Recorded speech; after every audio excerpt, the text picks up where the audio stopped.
Bonjour, aujourd'hui on va aborder le sujet d'une maladie relativement fréquente, posant une morbimortalité non négligeable. C'est la maladie veineuse thromboembolique.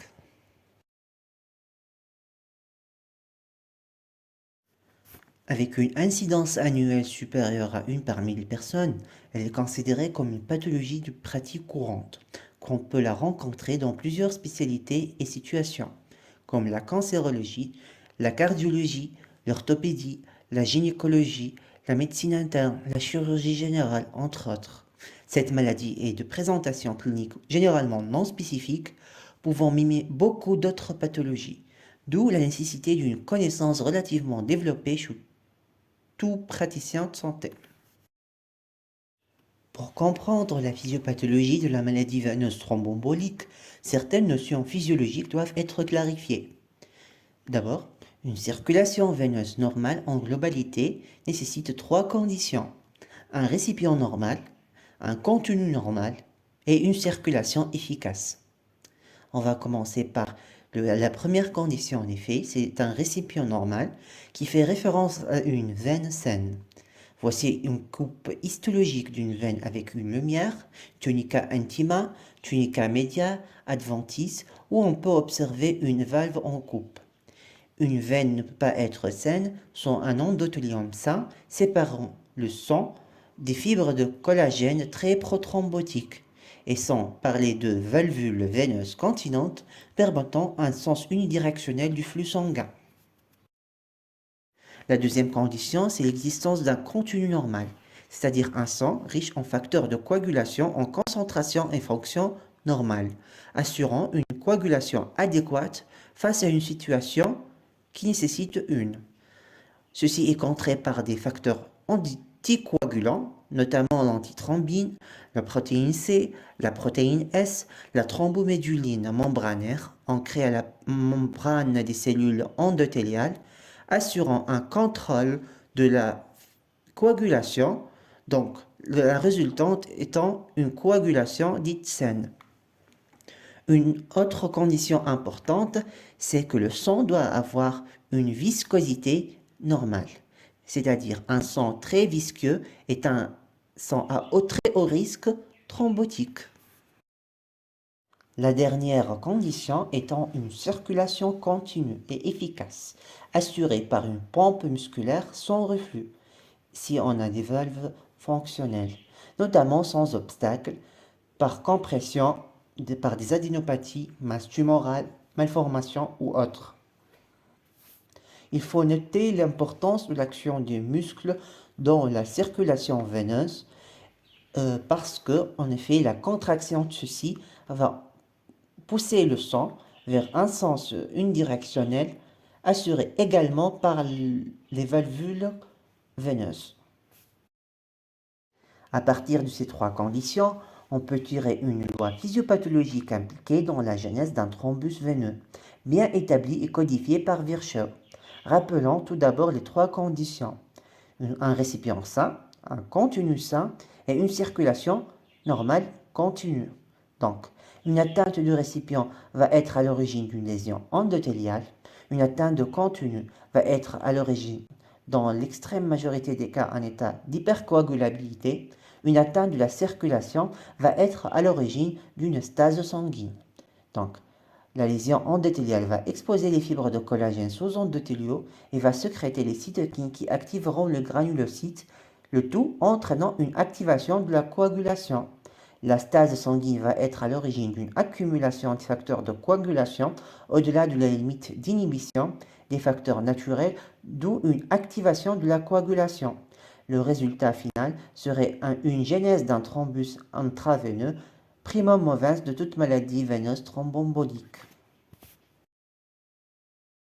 On va essayer d'expliquer la triade de Virchow davantage et les liens entre les trois éléments par cette diapositive. On commence par la stase sanguine, qui serait responsable d'une accumulation des facteurs de coagulation. Ainsi, les facteurs anticoagulants seront dépassés. En même temps, on atteste à une diminution de l'apport en oxygène par la stase sanguine elle-même, qui va entraîner une hypoxie locale, entraînant une lésion endothéliale avec production d'espèces d'oxygène réactif. La lésion endothéliale avec l'action oxydative des ROS vont entraîner une exposition au collagène prothrombotique, libération du facteur de Van Willebrand endothélial et du tissue factor, également en intra-endothélial. Donc, avec une perte de la fonction de la thromboméduline ancrée dans la membrane endothéliale. En même temps, la lésion endothéliale entraîne une libération des débris cellulaires et des facteurs de nécrose à l'origine d'une activation des granulocytes, surtout neutrophiles, donc libération des neutrophil extracellular traps et des cytokines. Ces trois facteurs vont induire un état d'hypercoagulabilité. Et à noter que l'hypercoagulabilité elle-même va entraîner une extension du thrombus avec aggravation de la lésion endothéliale et la stase sanguine. La résultante serait la genèse et l'entretien du thrombus en intraveineux. Maintenant, on va parler de la physiopathologie de la maladie veineuse thromboembolique et les complications potentielles. Donc, voici une veine saine avec des valvules qui sont continentes. La naissance d'un thrombus en intraveineux représente une première étape vers la cascade de la maladie veineuse thromboembolique. Ce thrombus se forme favorablement dans la région périvalvulaire du fait de la zone de turbulence et du ralentissement du flux. Une fois les conditions sont convenables, la croissance du thrombus se fait progressivement, qui augmente de taille.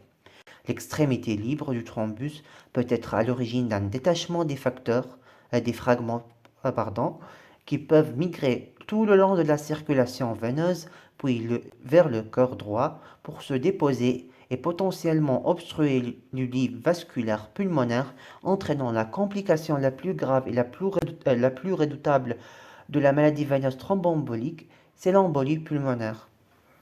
Sinon, le thrombus va augmenter de taille progressivement jusqu'à obstruer la lumière veineuse, entraînant un arrêt de circulation, donc stase sanguine encore plus prononcée, responsable d'une augmentation davantage et plus rapide de la taille du thrombus et sa progression en amont et en aval, d'où son extension, une autre complication.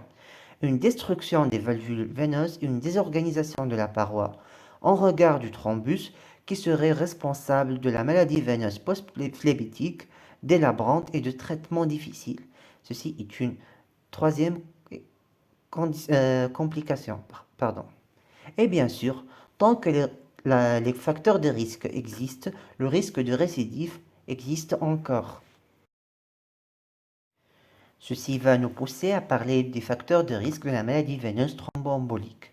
Leur connaissance est très importante pour élucider les situations cliniques à risque thrombotique élevé et donc confronter la situation clinique avec des arguments solides. En effet, on va partir encore une fois par la triade de Virchow. On va citer les facteurs de risque selon leur point d'entrée dans la genèse de la maladie veineuse thromboembolique. On va commencer tout d'abord avec la stase sanguine. Lorsqu'on parle de stase veineuse, le premier facteur de risque associé dans l'esprit est l'alitement. Ceci est bien justifié, car la pompe musculaire, mise en repos lors de l'alitement, est un élément crucial dans la circulation veineuse, comme on a dit précédemment. L'insuffisance cardiaque également est un facteur de risque important, surtout dans le cas d'insuffisance cardiaque congestive, avec certaines études montrant un risque allant jusqu'à 22% en absence de thromboprophylaxie.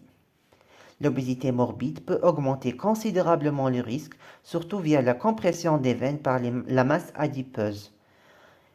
En parlant de la compression veineuse, on peut également trouver les adénopathies ou les masses tumorales, tumeurs périphériques, tumeurs rénales de l'apex du poumon, entraînant le syndrome cave supérieur dans ce cas.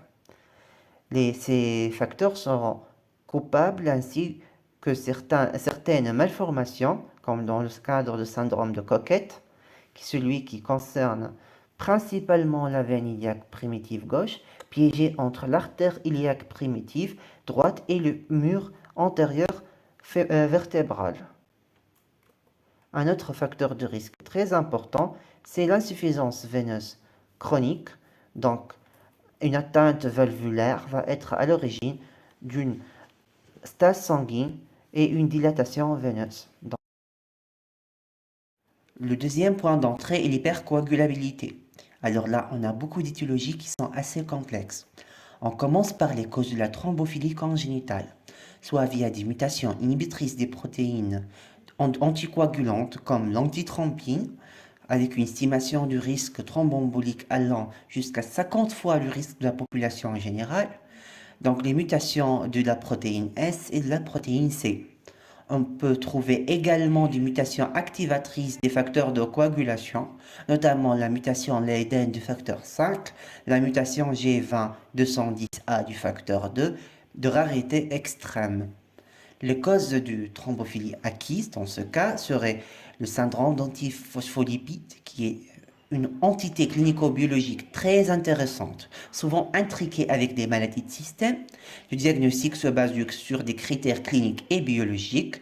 Donc, les critères cliniques seront une thrombose vasculaire, artérielle, veineuse, petit vaisseau, avec des accidents obstétricaux, soit 3 fausses couches spontanées avant 10 semaines d'aménorrhée, ou une mort fœtale in utero après 10 semaines d'aménorrhée, une prématurité avant 34 semaines d'aménorrhée, soit par toxémie gravidique sévère, éclampsie ou insuffisance placentaire sévère également.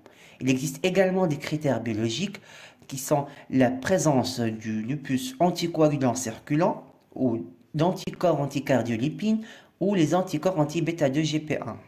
Donc, le syndrome d'anticorps antiphospholipides serait expliqué par l'existence des anticorps antiphospholipides, comme le nom indique, qui ciblent les phospholipides membranaires, donc entraînant une activation, donc ce sont des phospholipides membranaires plaquettaires, entraînant une activation de la coagulation via une activation directe des plaquettes. Donc, on trouve également les connectivites comme des causes potentielles, soit via la réaction inflammatoire chronique responsable de la sécrétion des médiateurs inflammatoires qui vont activer les facteurs de coagulation, soit via le syndrome d'anticorps antiphospholipides où on trouve également des tableaux intriqués et un qui va révéler l'autre, ou d'autres mécanismes non encore bien élucidés. Donc, on trouve également les cancers comme des facteurs de risque majeurs, soit via donc, que ce sont des cancers solides ou des hémopathies. Donc, les cancers solides seront responsables de la sécrétion des facteurs prothrombotiques comme le plasminogen inhibitor activator et les facteurs qui vont activer directement le facteur 10. Donc, les hémopathies malignes par même mécanisme ou par mécanisme donc mécanique des cellules blastiques au niveau intravasculaire, donc ce sont des cellules anormales de grande taille avec une multiplication anarchique et incontrôlée, donc seront responsables d'une augmentation de la viscosité sanguine par une hypercellularité, entre autres. Donc, les syndromes myéloprolifératifs par un mécanisme qui est intriqué entre mécanique et sécrétion des facteurs pro-coagulation. On trouve une autre entité à part, c'est le syndrome néphrotique. Donc, qui entraîne une atteinte des protéines de la membrane basale glomérulaire, soit par glycosylation, dans le cas du diabète, néphropathie diabétique, ou par des anticorps, l'action du complément, l'action des comme j'ai dit, les anticorps, entre autres. Donc, dans ce syndrome, on peut attester à un épaississement de la membrane basale glomérulaire, changement de la charge de ces protéines ou élargissement des maillons de filtration. Ce qui nous concerne dans ce cas, c'est la fuite de l'antithrombine par la membrane basale glomérulaire lésée. Par contre, on note une retention des facteurs de coagulation, donc un état d'hypercoagulabilité relatif. Et on trouve également une indication d'une thromboprophylaxie pour des taux d'albumine allant jusqu'à inférieur à 20 grammes par litre, donc expliquant en partie pourquoi l'hypoprotéidémie et la fuite protéique en elle-même dans le cadre du syndrome néphrotique seront des facteurs de risque très potentiels de thrombose veineuse ou même artérielle. Donc, d'autres situations cliniques sont impliquées dans la genèse d'un état d'hypercoagulabilité, notamment les infections et l'inflammation chronique, retrouvées dans les maladies inflammatoires chroniques de l'intestin, les connectivites, les vascularites, les suites d'EDM plus ou moins, bien qu'en pratique, en études, les études cliniques n'ont pas vraiment prouver un lien significatif, statistiquement significatif entre l'incidence d'IDM, les suites les DDM et la présence d'accidents vasculaires thrombotiques. Donc, les chirurgies majeures, alors là, comme l'orthopédique ou carcinologique, logiquement, on va avoir donc la chirurgie, c'est en effet c'est une lésion, par définition, c'est une lésion tissulaire. On va enlever un tissu malade, donc donc les marges doivent être dans un tissu sain, quel que soit d'origine carcinologique ou autre.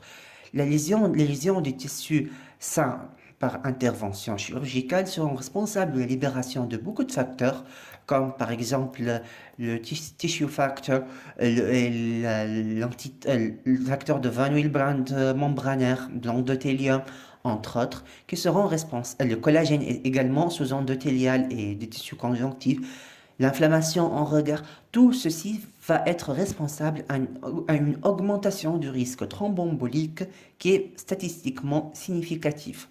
Donc, d'où l'indication d'une thromboprophylaxie à base d'une héparine à une dose préventive dans les suites de chirurgie majeure, même dans le cas d'une chirurgie de pratique courante de fréquence très élevée, comme les césariennes par exemple. Donc, et bien sûr, un antécédent de maladie veineuse thromboembolique. Ceci, bien que beaucoup de facteurs de risque peuvent être à l'origine de maladies veineuses thromboemboliques, soit par hypercoagulabilité ou autre, mais l'existence d'un antécédent de maladie veineuse thromboembolique peut expliquer un état d'hypercoagulabilité. Donc, il existe un autre groupe de causes. Ce sont les causes iatrogènes ou iatrogéniques. Donc les causes iatrogènes, comme la pilule ostroprogestative. En effet, la pilule va agir au niveau du foie, entraîne une induction de la synthèse des facteurs de coagulation. Donc, on va avoir une hypercoagulabilité relative, d'où la contre-indication de la pilule ostroprogestative et même microprogestative chez les patientes présentant des antécédents de maladies veineuses thromboemboliques ou autres facteurs thrombotiques. Donc, le traitement hormonal substitutif par un mécanisme pareil. Le tamoxifène, qui est un modulateur de récepteurs d'oestrogène, qui est indiqué dans le cadre du traitement de prévention ou même de traitement des cancers du sein hormonosensibles. Donc, il a été impliqué dans l'augmentation du risque des maladies veineuses thromboemboliques. La carbamazepine, qui est un antiépileptique, peut induire via une action hépatique, un état d'hypercoagulabilité. On trouve une autre clinico-biologique très importante qui est la thrombopénie induite par l'héparine. Donc, une patiente ou un patient qui va subir une héparinothérapie, on va noter après la présence des symptômes qui orientent vers une thrombose artérielle ou veineuse. On va faire une NFS qui va montrer paradoxalement une thrombopénie, alors qu'on sait très bien que la thrombopénie est plus liée à l'hémorragie plus que la thrombose. Donc, dans ce cas, en effet, par un mécanisme immunoallergique, il y a une production des anticorps dirigés contre l'héparine. Ces anticorps se fixer sur fixer l'héparine et se fixer sur les plaquettes, ils vont entraîner une activation des plaquettes au niveau artériel et veineux, donc une fréquence plus élevée des accidents thrombotiques artério-veineux, et ceci constitue une contre-indication à l'héparinothérapie. Donc, on a ainsi une surveillance nécessaire en cas de prescription d'héparine. Surtout, ceci est plutôt marqué pour l'HNF plus que le HPPM. Donc, on a une surveillance qui doit être biologique et clinique, bien sûr, suite à l'instauration d'une héparinothérapie. Ce n'est pas un traitement anodin qu'on peut prescrire n'importe comment et n'importe où. Ceci nécessite une surveillance particulière. J'ai ouvert cette parenthèse parce qu'en effet, c'est une catastrophe, en effet. Lorsqu'on a un patient qui développe une THI, donc TIH plutôt, TIH, et suite à l'héparinothérapie qui reste non diagnostiquée. Donc, cette entité clinique, en effet, elle est présente dans plus que 1% des cas suite à l'instauration de HNF. Donc, c'est pas une fréquence qui est vraiment très élevée, mais elle nécessite une surveillance quand même, hein, parce que c'est une c'est une atteinte potentiellement grave, avec une mortalité suite à un accident artériel grave ou une embolie pulmonaire fatale située entre 5 à 10%. Donc, c'est pas négligeable.